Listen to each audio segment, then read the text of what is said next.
There are 4 layers of the rainforest. The forest floor, the understory, the canopy and the emergent layer. The emergent layer has very few trees, but the trees are tall. The canopy forms a roof shape over the other layers.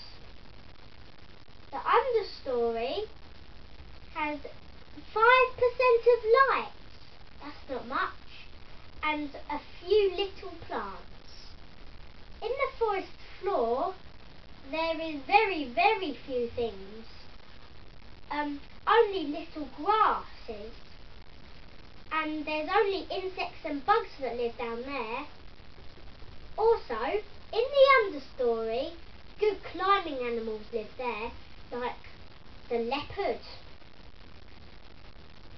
In the emergent layer, things like butterflies, bats and eagles live there because they're so good at flying and catching prey, and they perch in the high trees